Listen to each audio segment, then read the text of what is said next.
Welcome, everyone, to the Triangles Meditation Group webinar for September 25th, 2023. If this is your first time here, I'd like to let you know a little bit about what this webinar is all about. But first, let me mention that we have now enabled the translatable captions on Zoom. So if you're interested in seeing captions for this webinar and translated into your preferred language, please go to the bottom of your Zoom page and look for, in the bottom toolbar, captions. Click on that and then choose your preferred language to see those captions translated into.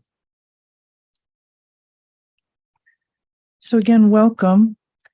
The purpose of this webinar, if this is your first time, is to introduce people to the work of triangles who are new to it and to aid them in the forming of triangles. It's also here as a platform for people who are already members of triangles to come together each week and participate in a meditative visualization in support of the work of triangles, and together to strengthen the planetary network of triangles. So how is this done? Triangles is a technique that uses a simple visualization using the power of thought and prayer to uplift and transform consciousness. When three people form a triangle, they establish a line of light and of love and lighted communication between themselves. And by doing this, they agree to vivify this triangle and this link every day. Three people linking together as a triangle, mentally, spiritually, and in a spirit of goodwill, help to build a lighted network of triangles. And as this network is visualized and the Great Invocation is sounded, energies are released throughout the network and into the consciousness of humanity. And by doing this, hopefully touching all open hearts and minds that can respond to this spiritual stimulation, which then releases it into the atmosphere. So doing this technique need only take a few minutes each day, and therefore can be fitted into even the busiest of schedules. So if you have been coming to the previous week's presentations, you may have been able to hear the previous talks on the Great Invocation that have been given during this entire month of September. We're coming to the last talk now, where we will be discussing the final and last stanza of the Great Invocation in the last line as well.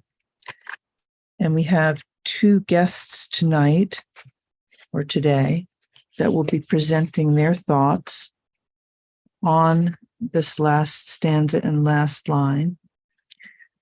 The first is Judith Hegedus, and Judith is a Hungarian student of the Ageless Wisdom. She has a keen interest in the role of goodwill in international relations. She's been working in education for 15 years, first focusing on global student mobility, and now heading a Catholic private school foundation in Austria. Second, we'll hear from Eduardo Gramaglia. He is also a long-time student of the Ageless Wisdom and the Arcane School. So before we hear them speak, we're going to do a brief visualization. So let's just take a moment to focus.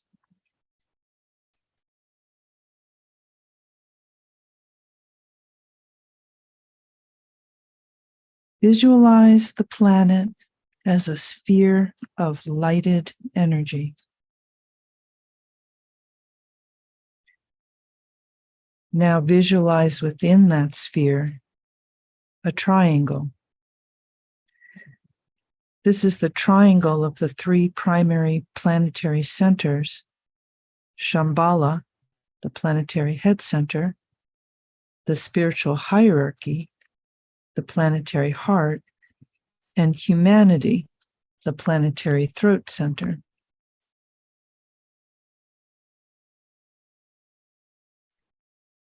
Visualize the circulation of energies flowing in all directions around the triangle, from point to point, merging and blending the 3 points, filling the triangle with light.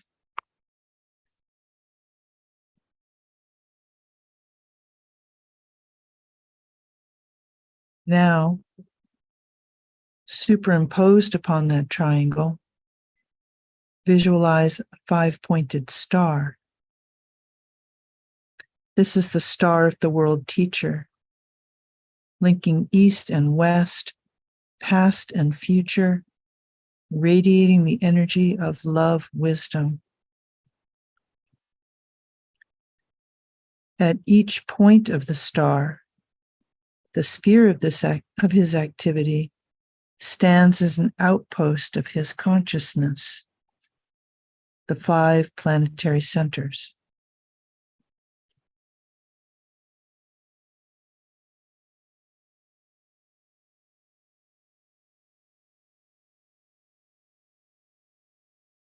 Visualize the energies radiating forth from the center and through the 5 points of the planetary star. London, Darjeeling, New York, Geneva, and Tokyo.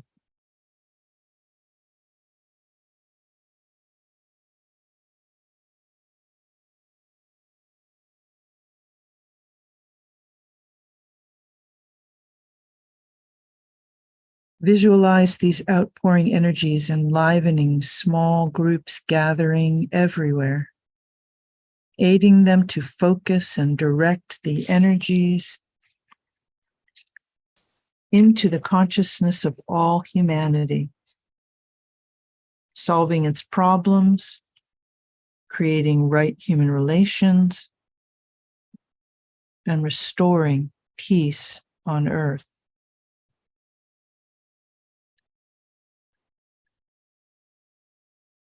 Sound the mantra.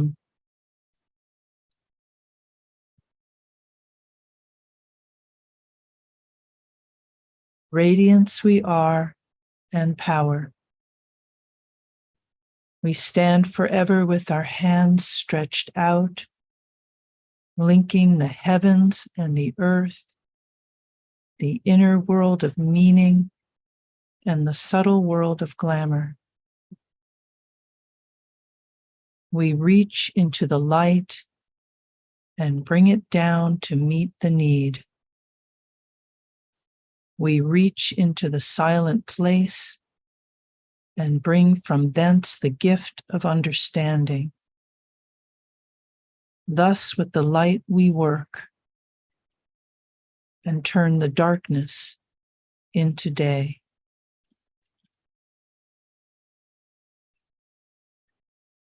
Om.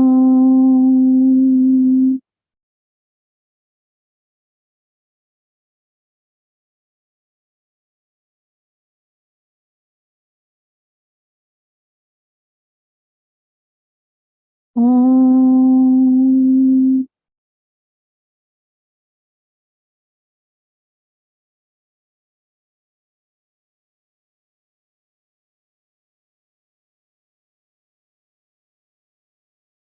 Om.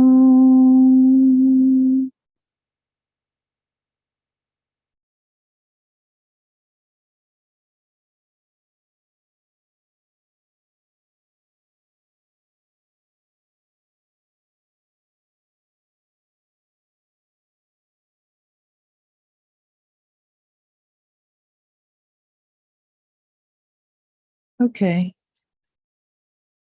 So in introducing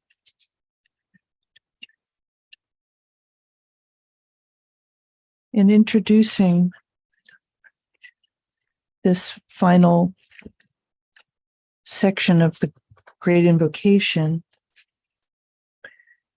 we want to sort of look at humanity's role and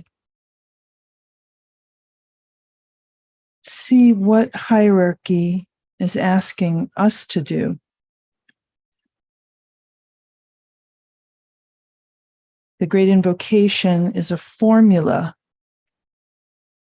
and the last stanza and the last line really give us that map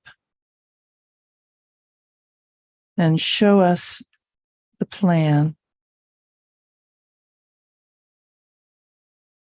The Great Invocation is understood as an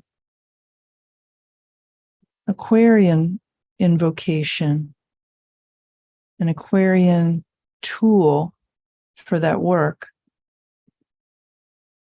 And as humanity, we have a particular role to play in that work. And particularly those of us gathered today who have been trained to do occult meditation, we have a further particular opportunity in service to help in the stepping down of these new Aquarian energies.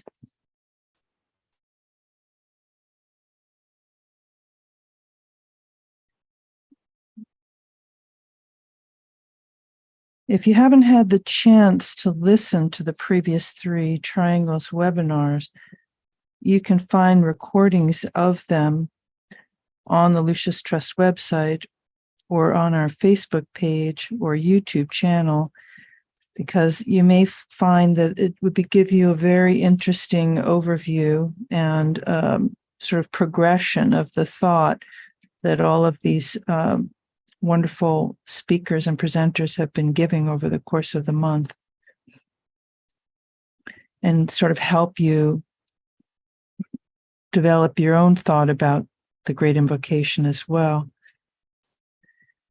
The version of the Great Invocation that we've been discussing this month, and the one in current use by the Lucis Trust in the Arcane School in all of its service activities, was the last one to be given out by the Tibetan.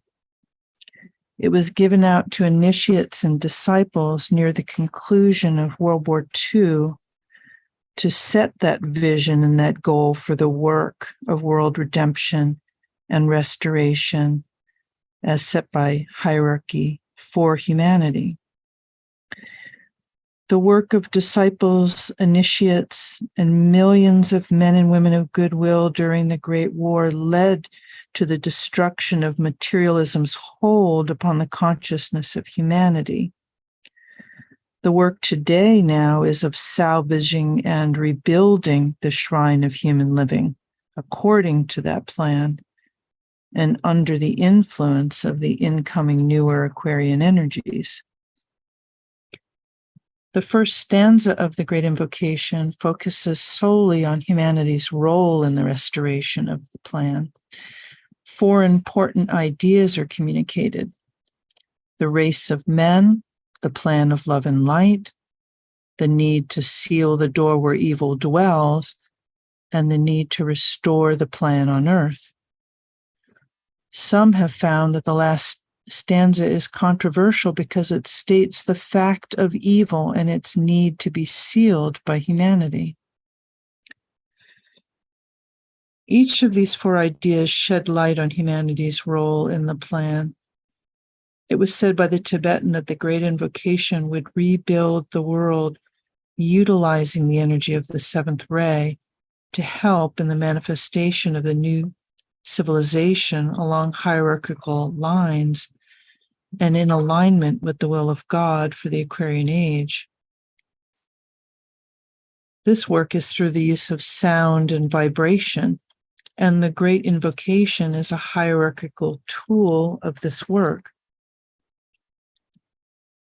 From the words, "from the center which we call the race of men," we hear the first idea of humanity as a center in the life of the planet. This must be understood from the original definition of the word race as meaning a group, and is how we are viewed by hierarchy. The restoration of the plan must come from the united cooperation of humanity as a center in this greater life. The second idea, "let this plan of light and love work out," indicates that the plan must be manifested or worked out on the planes of matter upon earth. A plan of light is one of intelligent activity and the creation of forms to express that intelligent design according to God's will, which is love. This is a continuation of the previous evolutionary goal, when the principle of intelligence was then the primary work and love was not.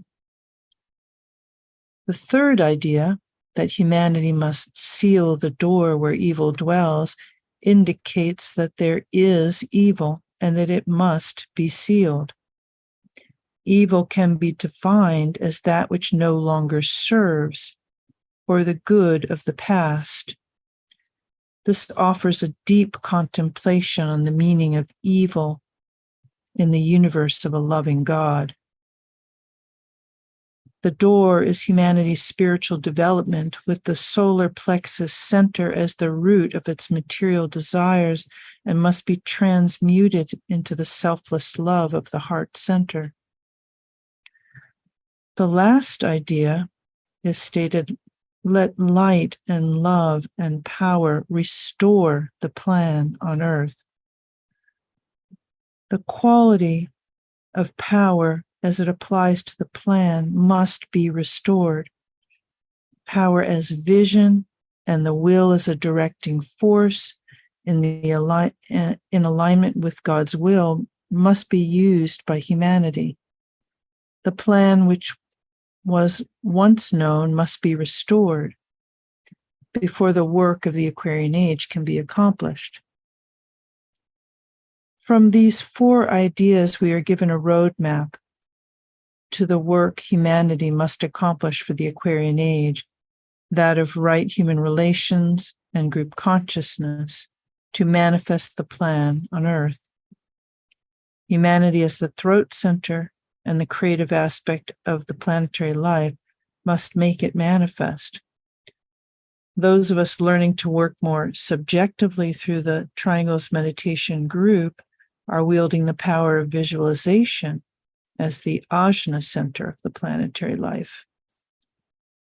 Today, we have the opportunity to practice the Triangles Meditation work together as members of the Planetary Ajna Center, and to increase the potency of our work as a united and integrated group. Let us join together now to do the Triangles Meditation, and then we will hear from Judith and Eduardo their thoughts and inspiration on this great seventh ray invocation of light and love and power for the Aquarian Age.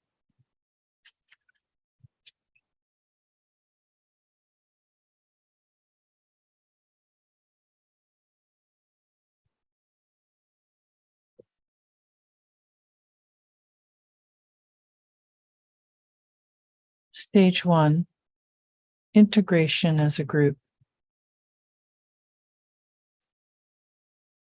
Focus ourselves as a group upon the mental plane and at the center of the even-armed cross of discipleship. Link in thought as a soul, as a point of love and light with all people throughout the world, who are working with this triangles meditation group.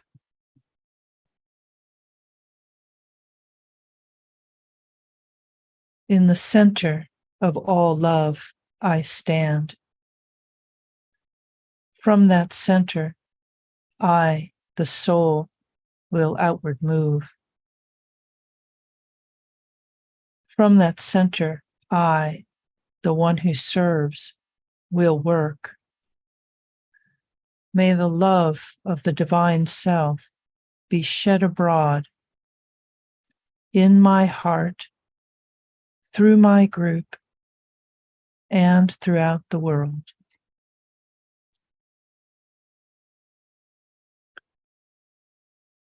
Using the creative imagination, link with two other points of light to create a triangle of light. Visualize the triangle in which you are working as an essential part of the radiant worldwide triangles network.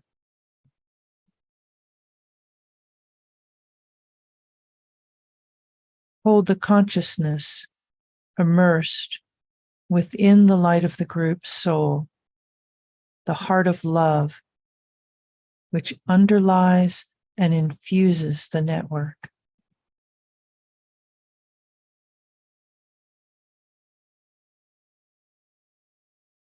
Now, lift your consciousness to the world teacher who stands as the heart of love at the center of the spiritual hierarchy, and also at the heart of each triangle.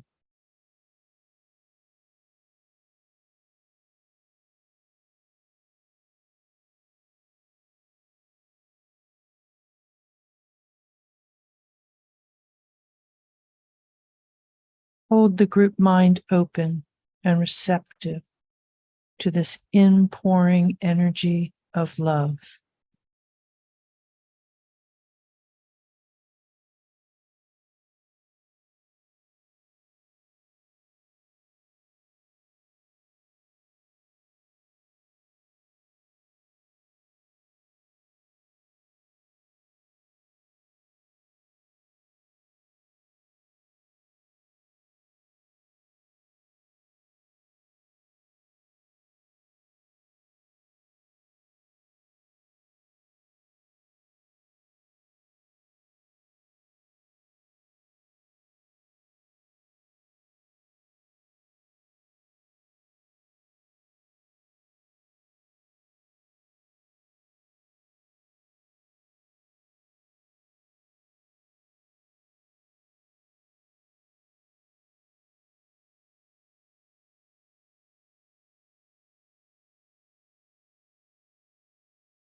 Precipitation. Visualize the energies of love, light, and goodwill circulating in and around the triangle's network from point to point and flowing out through the network into the hearts and minds of people everywhere.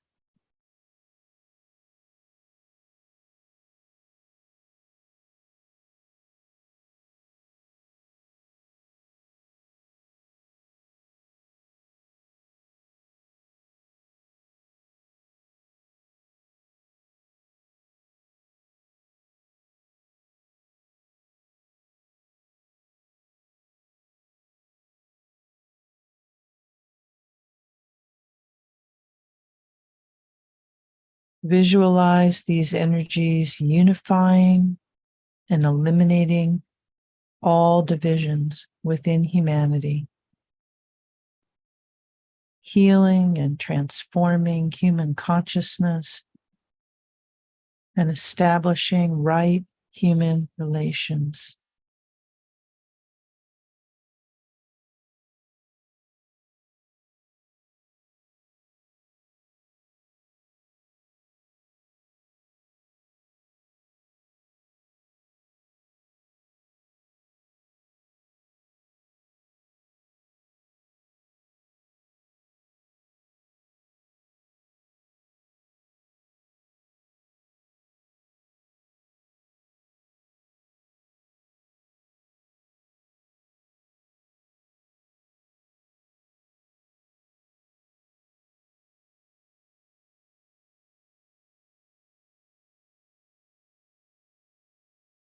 the mantra of unification.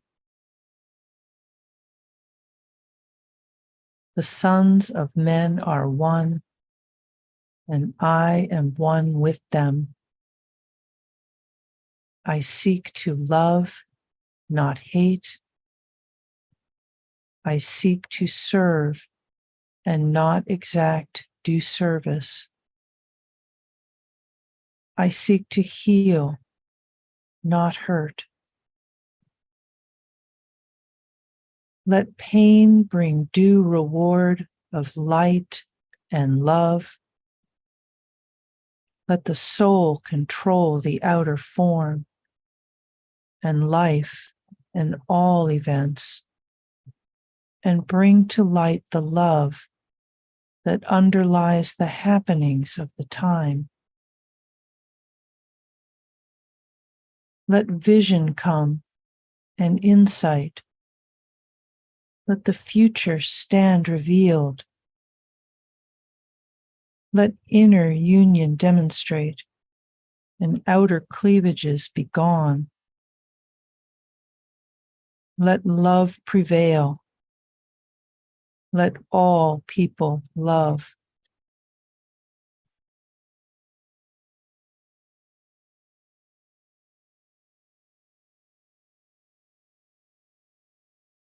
Visualize the whole planet, a light with triangles.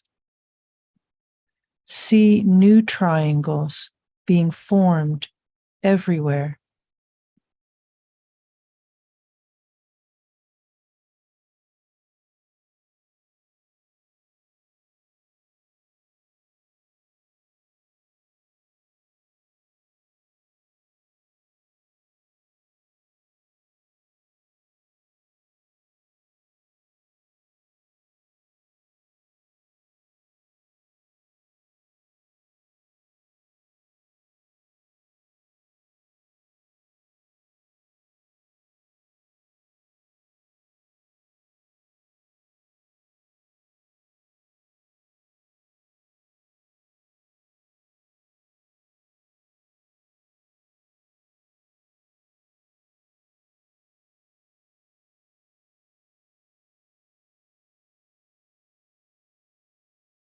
Distribution.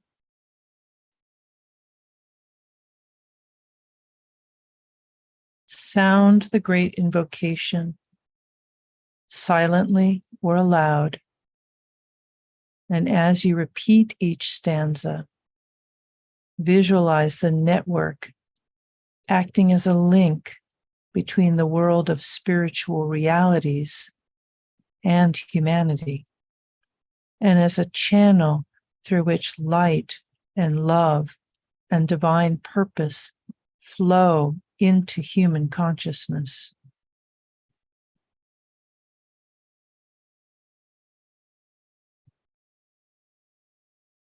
From the point of light within the mind of God, let light stream forth into human minds. Let light descend on earth.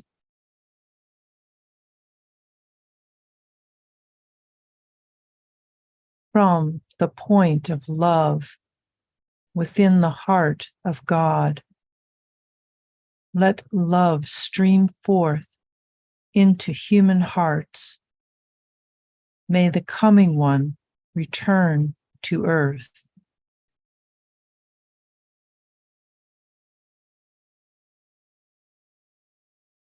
From the center where the will of God is known, let purpose guide all little human wills, the purpose which the masters know and serve.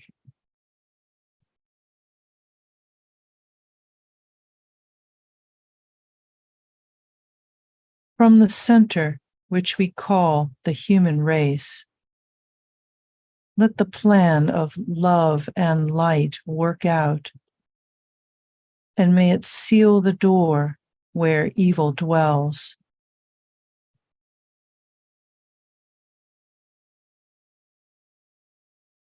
let light and love and power restore the plan on earth.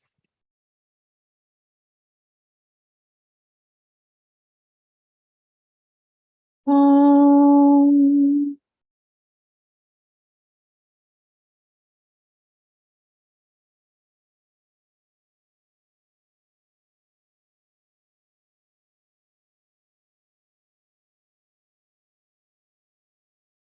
Om.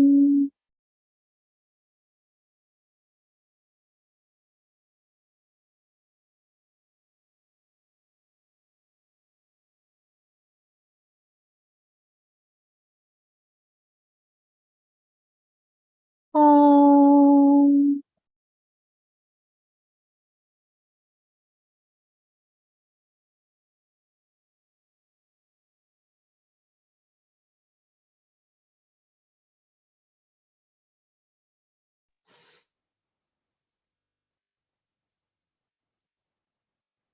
Okay, so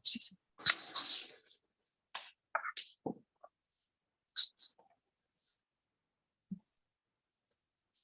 right, let's bring on our first presenter.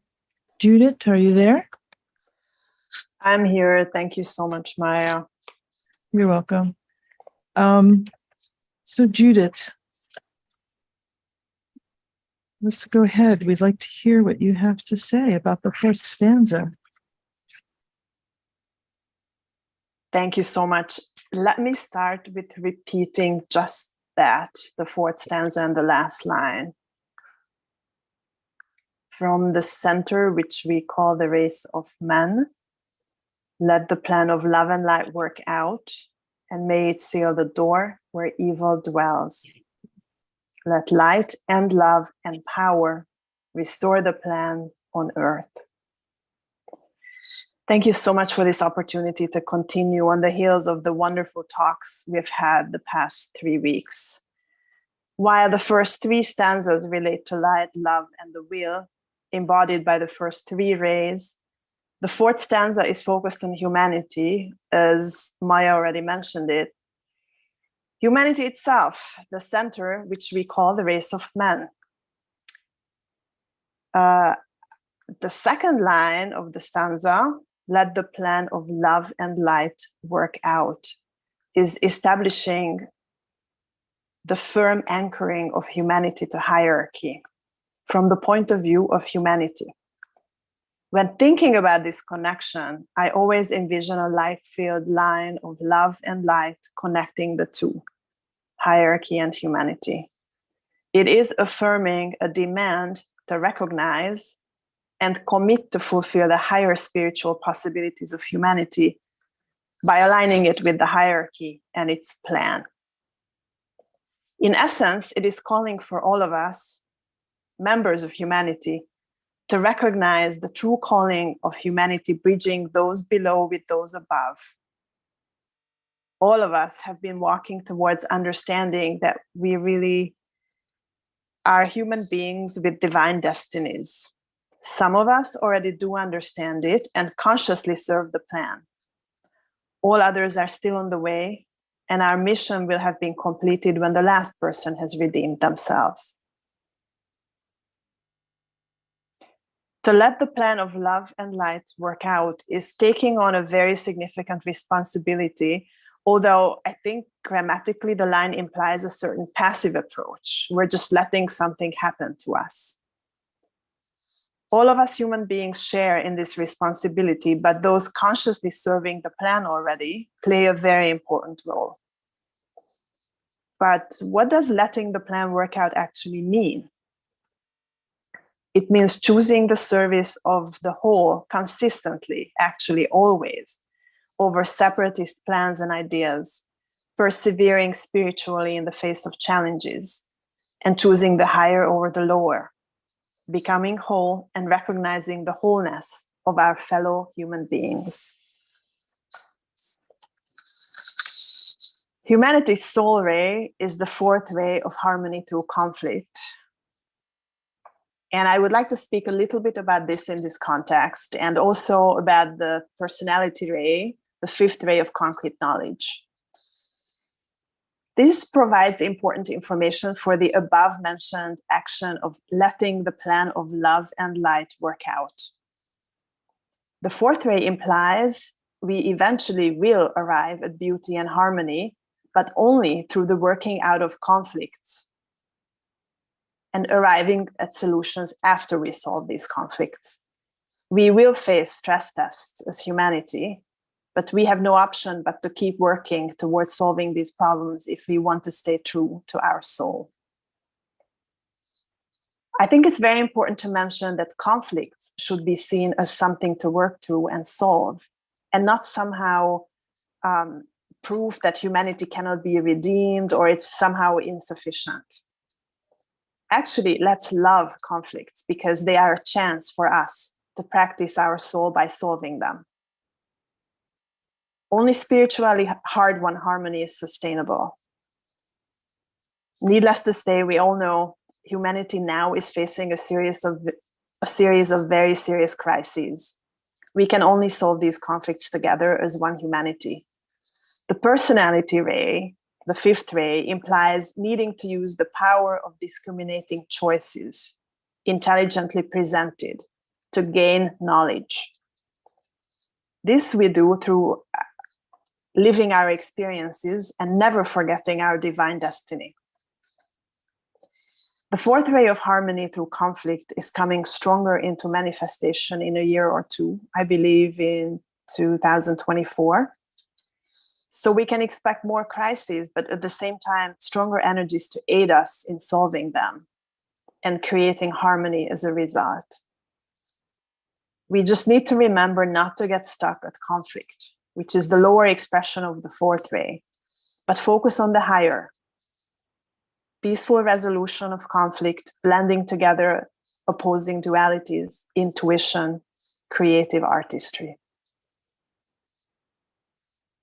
The last line, and may it seal the door where evil dwells, is a very interesting one, since it doesn't talk about simply shutting a door, but sealing it. And it also doesn't say we need to eliminate evil.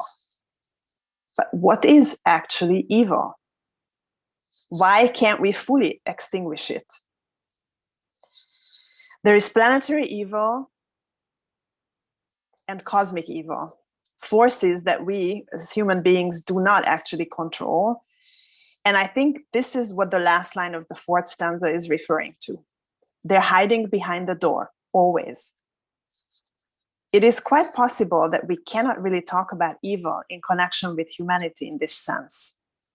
What can be evil in connection with humanity?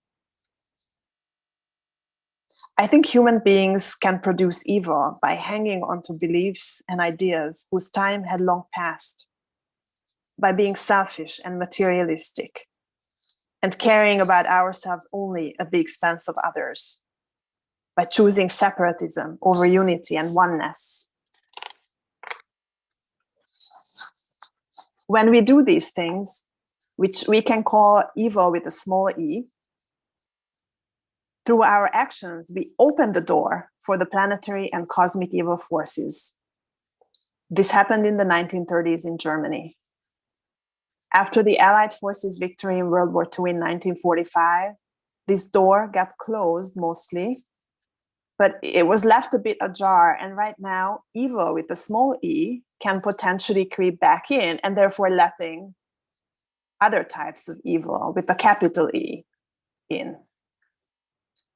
We see this in the strengthening of conflicts all over the world in the past few years, but also in the rise of materialistic forces impacting our politics and economics, tearing our societies apart by stoking separatist tendencies. The truth is, we need to collectively renounce materialism as humanity very soon if we want to move forward on our collective path towards redemption. The new group of world servers can work in all departments of life to swing public opinion over to the spiritual side and make this happen. I think this is already succeeding, At the same time as the materialistic forces are strengthening, goodwill is also more and more visible in the world. At the core, humanity's heart is indeed sound. There's also a growing realization about the interdependence of our world, demonstrated by the internet on the etheric level, for example. With the newly manifesting fourth ray energies, we will have more support to actually solve the crises we're currently in and move forward towards the first initiation of humanity, if we use these energies right. The last line of the Great Invocation, let light and love and power restore the plan on earth, has the most important word in restore for me. Are we working towards something we already had as humanity many millennia ago? It is actually something Shambhala intended for us to begin with, for this interesting project called Earth. We need to restore the hierarchical plan consciously, with our own redemption and lessons learned, utilizing the energies available for us and consciously following the soul, making our planet sacred in the process. Thank you.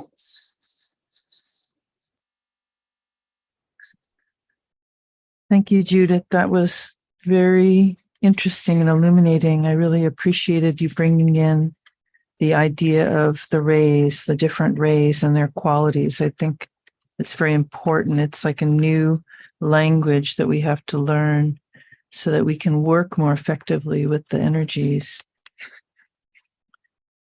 All right, let's bring in Eduardo next. Eduardo, are you there?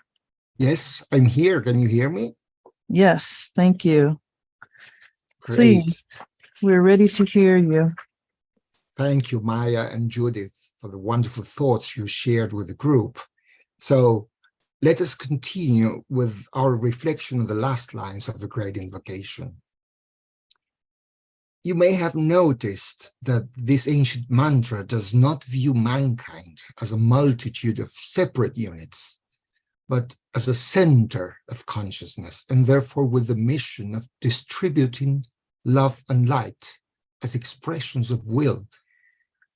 These three aspects or potencies of mind, love, and will have been invoked in the first three stanzas, and in the fourth three lines we have an indication of the anchoring of all these powers in humanity itself, in the center, which we call the race of men. In some way, it is the heart of humanity, the hope of the future of this planet.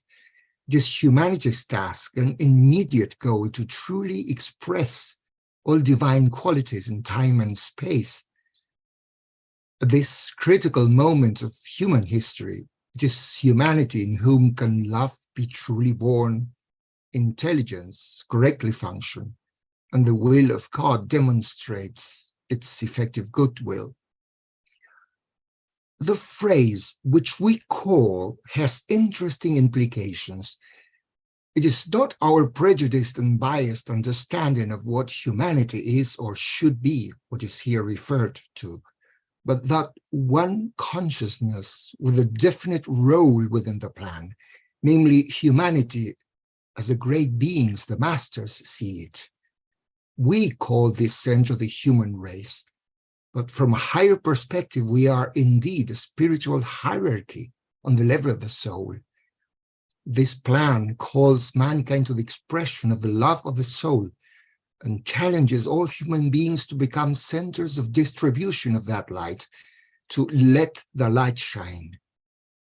Love and light are the great revealers, and underlying all the vast esoteric knowledge we have been given, there lies a simple, basic and beautiful idea that we are called to love more deeply and see to it that we can make that light shine forth in all darkened places of the earth. For in that light shall we see light. Only the golden disk of soul light reveals the light of the higher spiritual sun, as the Gayatri sings. It is the lesser light within that reveals the greater light. When the light of the soul combines with the light of the lower man, then that fused and blended light will enable the aspirant humanity to see and approach the gates which open up on the way of return to the Father in heaven. Then comes the final solemn demand that this plan of love and light working through mankind may seal the door where evil dwells. And just as Judith did, I also wondered why we should seal the door and imprison evil. Cannot evil be rooted out, erased once and for all? It seems clear that the evil referred to has nothing to do with the mean inclinations, the selfish instinct, and the separativeness found in the hearts and minds of many human beings in incarnation today in these difficult times. This sort of evil we have to overcome and eliminate for ourselves as human beings. But then what kind of evil does the Great Invocation refer to? As the ancient wisdom teaches us, both light and darkness are inescapable at present. Imperfection is inherent in the nature of matter itself and constitutes an inheritance from a previous solar system. Yes, the great solar being is born and eventually dies to be reborn again. This great consciousness, the center of our system, is also treading the path to perfection under the law of cycles and karma, as everything in nature, both great and small. And this inherited imperfection lying at the root of matter is related to the fact that all our planes, even that level on which our own immortal spirit lives, are composed of substance of one more vast and all-including cosmic physical plane. As above, so below, isn't it? When the emphasis of humanity is turned away from material conditions, then there will be nothing those evil forces can get hold of. At this stage, once light has revealed the darkness, it will also dispel it. Nothing can prevent ultimate good and the fulfillment of a plan, but the reduction to powerlessness of the released forces of evil, which took advantage of the world situation, such as the last great war, or perhaps all present widespread conditions which work through cruelty, murder, sadism, lying propaganda, corruption, and control by invisible heads, those forces which prevent the resources of the planet to be fairly distributed, and which prostitute science, medicine, and laboratories to achieve selfish ends. These conditions might require the imposition of a power beyond the human. And here is the deal. For this power to be available, it must be invoked. And only the right invocation with the right group tension will meet with evocation and response. Behind invocation, there always lies a fixed intention, a profound desire to see the recognized need met, and the power of will in its truly spiritual sense. It is intention which can make the Great Invocation truly powerful, and the resulting invocative power can force these evil potencies back into their own place, being thus occultly sealed within. Through humanity, alone and unaided, except by the divine spirit in every human being, can the door where evil dwells be sealed. It is not the one initiator who seals the door. It is not the hierarchy, not the group of masters which forces evil back into the place from whence it comes. It is struggling, aspiring, and suffering humanity to whom the task is committed. If we, as members of the new group of world servers, measure up to the task. And finally, another interesting idea may be found in this grand finale or closing section of the Great Invocation. There's a plan to be implemented, and this task is, as Judith also remarked, in the nature of a restoration. When you think of restoring, you imply that something has deviated from its original purpose, and it must be brought back on track, that some original quality has to be returned, regained. This takes us again to the idea of cycles. We tend to consider human history as a straight line, but nature has given us abundant proof that ultimate achievement is inevitable, but progress proceeds through cycles of ups and downs. Any deep observer of the world as it is now can conclude that we are certainly not living in a glorious age, and we see humanity having come to a crossroads. On the other hand, myths and legends of past golden ages are to be found in almost every cosmogony of the world. If these ancient stories, as we certainly believe, hide a kernel of truth, it follows that once the masters walked freely and openly upon the earth, and the mystery schools were there to be found by anyone prepared, here on the very ground we tread. The advance of darkness and egoism has caused a withdrawal, and if we are now reciting the Great Invocation, we can infer that at least some of the great beings want us to invoke those glorious times back. But the rebuilding of a temple must be completed in terms of Aquarian principles. We are thus living a cycle of opportunity, and the thought about cycles brings us the idea that in order for the new things to be ushered in, some others must inevitably end. This idea of restoration indicates the keynote for the future, and that the day will come when God's primeval, original idea, his initial intention, will no longer be frustrated by human selfishness, so frequently mistaken today for true freedom. The divine purpose will then, through the changed hearts and goals of humanity, be finally achieved, and the plan will then be restored on earth. Thank you.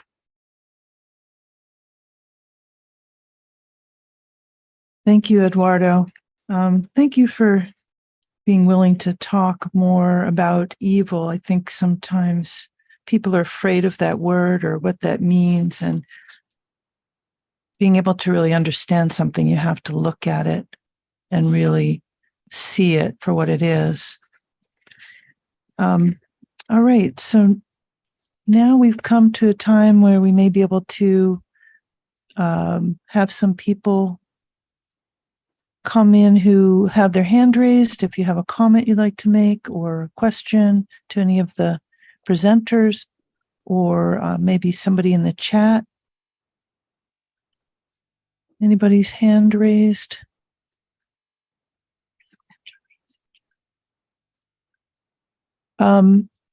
Judith or Eduardo, is there any comments in the chat you'd like to read that you think have grabbed your attention? I see one, if I may start, Eduardo, from Ben Stock. Yes, he's of course. writing, many pray, deliver us from evil. How we seal the door where evil dwells, a game changer. Yes, I remember this prayer, and it's very interesting that he mentions it, because I think it's a little different when you pray, and it's different when you invoke.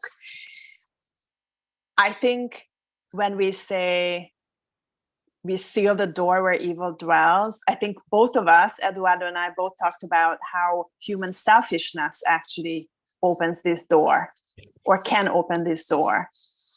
And when we just pray for a delivery from evil, that is not talking about our own responsibility of humanity. So to me, the difference is actually when we try to seal that door, we're actually actively trying not to be selfish. And thereby we recognize our responsibility. And that to me is the difference.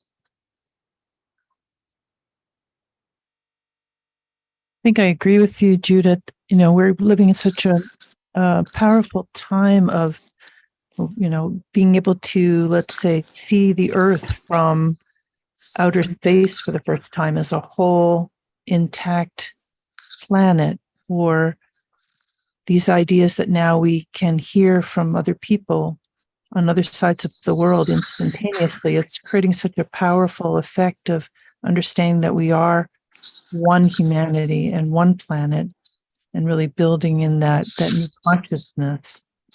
I think that's what needs to happen to overcome these previous ideas of ourselves.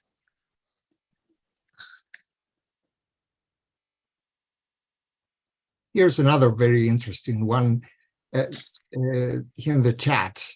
The ignorant assume that the Radiant One comes to avenge himself upon darkness, but light does not even kill darkness. More accurately, darkness is confounded and destroyed by approaching the light. It is very essential to understand that darkness destroys itself when it approaches light. This the leader must keep in mind when the ignorant speak about vengeance. Yeah, well, I also remembered another quote from Agni Yoga, from Brotherhood, when it says that the first thing that light does is to reveal the darkness. It is inescapable. Sometimes when we think of the evil forces in terms of our Christian background, we assume that there are forces which must be conquered. And the esoteric knowledge of the ancient wisdom tells us that both in a dual universe, both are inescapable, but the light first reveals the darkness and then dispels it, so to say. So it's not seen in terms of fight to death, but in terms of transcendent, of upliftment, so to say, so that we come to a level on which the evil can no longer get hold of us.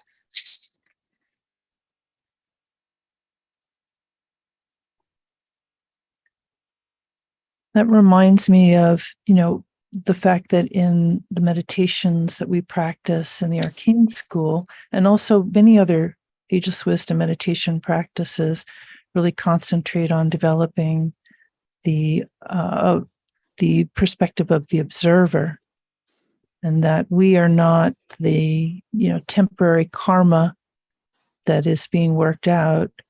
We are the immortal soul, and that as we identify with that, we can detach from those old ways of being and become more soulful.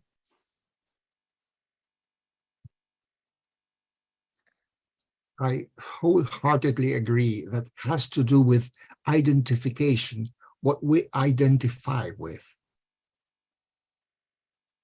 When we stand as the observer, we are in some way rehearsing that soul attitude.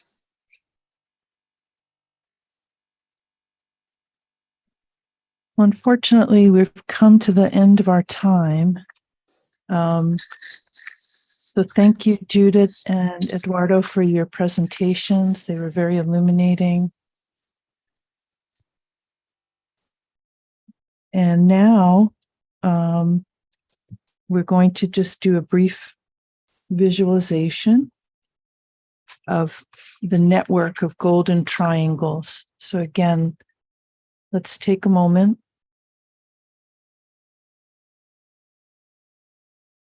Let's visualize this planetary network of golden triangles that we have been building. See it alight. See many triangles being formed. See the light moving through all the points of all the triangles and helping to enlighten humanity and the earth.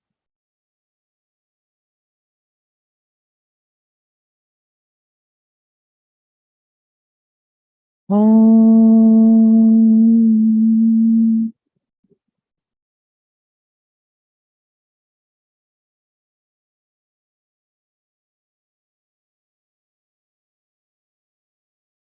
Just before we go, I want to briefly mention that we have coming up on Thursday the full moon meditation. And that's going to be in person here in New York at 6 p.m. on Thursday, the 28th, and also online. You can go to the Lucis Trust website, lucistrust.org, if you want to sign up, put your email in to receive notifications and also links to that online presentation. You can also find it on our YouTube page and our Facebook page and Instagram. So thank you again for joining together and helping to strengthen this lighted network of triangles.